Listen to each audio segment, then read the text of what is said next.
ரஷ்யாவில் சிக்கிக் கொண்டதாக கூறப்படுகின்ற யாழ்ப்பாணம் உள்ளிட்ட வடக்கு மாகாணத்தைச் சேர்ந்த தமிழர்கள் தொடர்பாக தற்போதைய நிலைமை என்ன? இது தொடர்பாக நாடாளுமன்ற உறுப்பினர் சிவஞானம் ஸ்ரீதரன் அவர்கள் நாடாளுமன்றத்திலே பேசியிருக்கின்றார். இலங்கைக்கான ரஷ்ய தூதரகம் இந்த தகவல்கள் உண்மையில்லை என்று கூறியிருக்கின்றது. இன்னொரு பக்கம் ரஷ்ய ராணுவ சீருடையுடன் இருந்து கொண்டு புகைப்படங்களை வீட்டுக்கு அனுப்பியிருக்கின்றார்கள் 3 நபர்கள். உண்மையிலே என்ன நடக்கின்றது? இது தொடர்பாக விரிவாக பார்க்கலாம். சில நாட்களுக்கு முன்பு ஊடகங்களில் ஒரு செய்தி ஒன்று வெளியாகி பெரும் அதிர்வலைகளை ஏற்படுத்தியிருந்தது.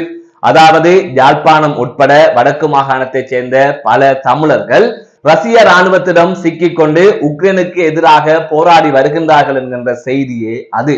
அதைத் தொடர்ந்து தங்களை மீட்குமாறும் அவர்கள் அங்கிருந்து குரல் பதிவுகளை அனுப்பி வைத்திருந்தார்கள். இவ்வாறு 15 பேருக்கும் மேற்பட்டவர்கள் சிக்கிக் கொண்டதாக கூறப்படுகின்றது.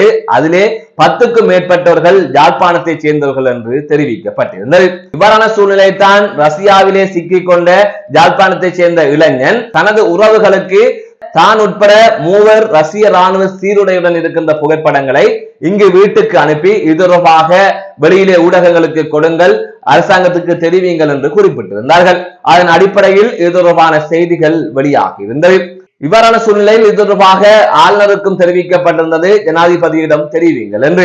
அதனைத் தொடர்ந்து அந்த சம்பவம் தொடர்பாக பல்வேறு விதமான செய்திகள் வெளியாகி கொண்டிருந்தது. அந்த யாழ்ப்பாணத்தைச் சேர்ந்த இளைஞரின் உறவுகள் ஊடக சந்திப்புகளை மேற்கொண்டு யாழ்ப்பாணத்தைச் சேர்ந்த அந்த இளைஞரின் உறவுகள் ரஷ்யாவில் சிக்கிக் கொண்ட எங்களது உறவுகளை காப்பாற்றுமாறு ஒரு ஊடக சந்திப்புகளையும் நடாத்தியிருந்தார்கள். இவ்வாறான சூழ்நிலையில் இவ்வாறு ரஷ்ய ராணுவத்திடம் சிக்கிக் கொண்ட நபர் ஒருவர் உக்ரைனுக்கு எதிராக போரிடுகின்ற போது காயமடைந்து விட்டார் என்கின்ற செய்தியுமே வெளிவந்து கொண்டிருந்தது. இவ்வாறு இங்கு பரபரப்பாக இந்த விடயங்கள் எல்லாம் பேசப்பட்டுக் கொண்டிருக்கின்ற போது ரஷ்ய தூதரகம் ஒரு விடயத்தை வெளிப்படுத்தியிருந்தது.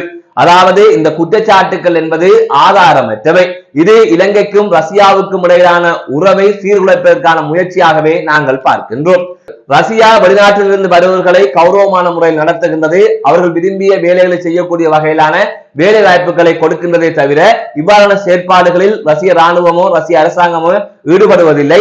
அதை தாண்டி அங்கு செல்லுகின்ற இலங்கை தொடர்பான தகவல்களை அங்கிருக்கின்ற ரஷ்யாவிற்கான இலங்கை தூதரகம் தான் பார்த்துக் கொள்ளும். இது தொடர்பான ஏதாவது உதவிகள் தேவைப்பட்டால் இலங்கை அரசாங்கத்திற்கு உதவுவதற்கு தாங்கள் தயாராக இருப்பதாகவும் ரஷ்ய தூதரகம் சார்பாக தெரிவிக்கப்பட்டிருந்தது.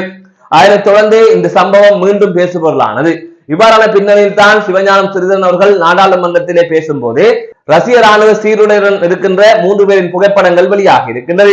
அதிலே யாழ்ப்பாணத்தைச் சேர்ந்த 2 இளைஞர்களும் முல்லைத்தீவை சேர்ந்த 3 பிள்ளைகளின் தந்தையான நபர் ஒருவருமே இவ்வாறு மாட்டிக்கொண்டிருக்கிறார்கள். தாண்டி மேலும் இருவரும் இவ்வாறு ரஷ்யாவில் சிக்கிக் கொண்டதாக 5 பெயர்களை குறிப்பிட்டு சிவஞானம் ஸ்ரீதரன் அவர்கள் நாடாளுமன்றத்திலே பேசியிருந்தார். இது தொடர்பாக நடவடிக்கை எடுக்க வேண்டும் என்றும் அவர் வலியுறுத்தியிருந்தார். எனவே இப்படி ஒரு சம்பவம் நடந்ததாக செய்திகள் வெளியாகி இப்பொழுது நாடாளுமன்றத்தில் இந்த விவகாரம் பேசப்பட்டிருக்கின்றது. இது தவிர இலங்கையில் இருக்கின்ற ரஷ்ய தூதரகம் விளக்கம் அளித்திருக்கின்றது. மறுபுறம் அங்கே சிக்கிக் கொண்டவர்களின் உறவுகள் தாங்கள் இவ்வாறு சிக்கிக் கொண்டவர்களை காப்பாற்றுமாறு கூறுகின்றார்கள் என்று யாழ்ப்பாணத்தில் இருக்கின்ற அவர்களின் உறவுகள் உடல் சந்திப்பை நடத்தி கூறுகின்றார்கள். இன்னொரு பக்கம் இந்த 3 பேரோ 5 பேரோ இல்லை 15 பேருக்கு மேற்பட்டவர்கள் அங்கு இருக்கின்றார்கள் என்று கூறப்படுகின்றது. ஆகவே இது தொடர்பான உண்மை நிலவரம் என்ன, சரியான விசாரணைகளை மேற்கொள்ள வேண்டும் என்பதுதான் அனைவரது கருத்தாகவும் இருக்கின்றது. மீண்டும் ஒரு காணொளி சந்திக்கின்றேன். நான் நடராஜ் அஜயகாந்தன்.